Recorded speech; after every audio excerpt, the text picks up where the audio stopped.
Hey everyone, I hope you're all doing well today. This time we are going to be talking about imperialism. The game specifically, not the idea of it at all. Okay, maybe we're going to be talking about the idea of imperialism as well. So this is a strategy game that came out in the early 90s, and part of the reason I wanted to do this is because I don't really know why I like it so much. As you can tell, it kind of looks like it's got this hand painted thing going on for at least like the terrain and everything like that. But for the most part, there's not a whole lot going on here. You're really just kind of opening and closing windows. You're, adjusting different things and whatnot. You're trying to get your country to be as good as it possibly can be, at least by, the 1800s standpoint. So what are you doing in this? You play as one of the great nations in this world, and you can either play as in a scenario, or you can just do like a randomly generated map. I usually just do randomly generated maps. It's somewhat easier to do things. And your goal is to dominate the world in roughly 100 years. They give you 100 years to try to pull all this off. And you have to use some combination of warfare, diplomacy, and also you have to try to get some of these minor nations on your side, whether it is by taking them over and kind of directly controlling their country, or by setting up colonies to do that. The game does have a few pretty cool things going for it. It had kind of like an epoch system. So think something like, gosh, my brain's not working right now. Like Empire Earth or something like that, where you would, at some point you would be able to upgrade all of your technology to something else. That happens 3 times in this game. And you eventually end up with close to World War I technology for, like your ships and for your infantry and cannons and that sort of thing. Well, there isn't much going on, like on the actual home screen or on the world map and that sort of thing. The battles are a little bit better, or at least they look a little bit better than the stuff that was going on earlier. There's still kind of some weird stuff happening with it, and we'll see in just a second. It feels a little weird going back and playing this now, because you had other real-time strategy games where they kind of cut out all that nation-building stuff, and they just kind of focused on the warfare side of thing. So this isn't Command and Conquer, obviously, and it's not really Civilization, but it's somewhere in between. This kind of feels like, especially on the battle scene, it feels like when you would play with toy soldiers as a kid. And then I'll explain that, obviously. So there was this time where, before the internet and before, everyone had video games, you would get these, buckets of tiny plastic green army men, and, you couldn't pose them at all, so you would just kind of move them around and pretend, that you were having battles. And sometimes you would buy fireworks and, have them actually, blow up and melt and that sort of thing. Or at least that's what we did. I don't know if everyone did that, but that's kind of how these battle scenes feel.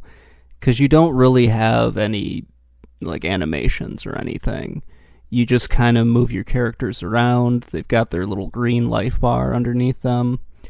And yeah, you'll move them into range, and then the enemy's cannons will attack them, or your cannons will attack them, and you just fight that way. So it's not really that visually impressive. I like it because the field that you're playing on, I think that one looks very nice. but there's not a whole lot of variety in, what you're doing. It doesn't really change a whole lot when you move up into the other epochs, except for your cannons get better. So if you jump into an epoch before someone else does, you have a huge advantage over them. So I guess that kind of brings me back to where I was earlier. I don't really know why I'm still playing this game, or why I like this game so much. Because it's a very simple game once you kind of learn what you're supposed to be doing. And once you learn like some of the nuances in it and whatnot. It's got a kind of steep learning curve. I remember when I first started playing this game, the tutorials really didn't help too much. And I would run out of resources. And I didn't know how to get any more. And, I would build the rail lines and everything, but it was like they just weren't collecting anything. And I couldn't figure it out. I was also like 10 when I first played this game. So my, attention to detail and, actual desire to learn how the game worked was not exactly as high as it probably should have been to play this. But as I learned how to play it, and I kind of, got more and more into the game, I just really enjoyed it. And I couldn't exactly figure out why I was liking it. And I still can't really figure out why I like it. Because it's just one of those games that it's not visually impressive. I can't see anybody like really going out of their way to play Imperialism now.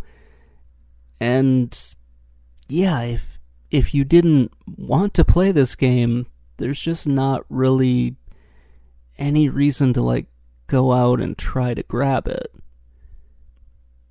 I feel like I am just kind of rambling on about this, but it is something I've been thinking about more recently. Just why we play the games that we play. And this was one of the bigger examples of just, why am I playing this? Like, why am I having fun with it? I know I'm having fun, but I can't really figure out why I'm having fun. I'm sure everybody has those games where they just keep going back to them over and over again. And they enjoy playing them, but it's one of those things where it's like, well, I've always played it. Just like, it's what I've always done. I've always liked playing it before, so why wouldn't I enjoy playing it now? I don't know. It's very strange to kind of sit back and think about things like this. But, when you've got a lot of time on your hands sometimes, you tend to just kind of think about weird stuff like this. So as the game's kind of winding to a close here, this has probably one of the worst endings if you go I don't know what it is if you go the military route, because I've never done that. But if you go the route that I normally do, where it's just you try to win by diplomacy and that sort of thing, and just kind of getting everybody to like you, it's kind of a anticlimactic ending. It reminds me a lot of, an NES game where it just sort of stops. Like right here, I've won, and they're saying, okay, you've been elected the ruler of the world. You can keep playing, or you can just kind of get your high score and move on. And that's something that's kind of weird with this. It really does kind of feel like a throwback to an arcade game where you beat it, you get your high score, put your initials in and everything, and that's sort of the end of it. You just kind of move on with your day. But yeah, it is a fun game. I just wish I could better explain why I like it.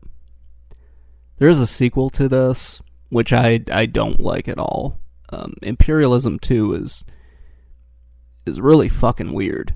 Like, it's just really weird. It's got all the same elements that you see in Imperialism, It's got a somewhat better. I don't know if it's got a better art style, but it's got a different art style. And it just doesn't feel right, at least in my opinion. For a long time, I didn't know there was a sequel to Imperialism, and I really didn't care about it. And then it was in, I want to say, like the late 2000s, after I got out of the Navy, when I was like trying to pick up all of these old PC games and whatnot. And I bought Imperialism 2, and I played it for a while, and I was like, wow, this is shit. And I couldn't get into it. So I just kind of stuck with this Imperialism. And this one's a lot more fun. I really feel like I've been playing this game for, 25 years now? Maybe more than that? Close to 30.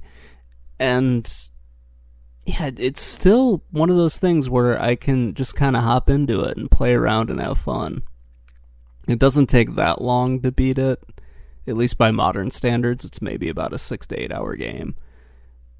And there is a weird bug in it. I don't understand why, but it kind of like craps out on you after a while. At certain points, it'll just kick you out, or it'll freeze up or something like that.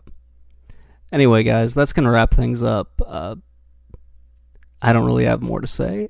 Let me know what you think in the comments below, and have a great day, everybody. Bye.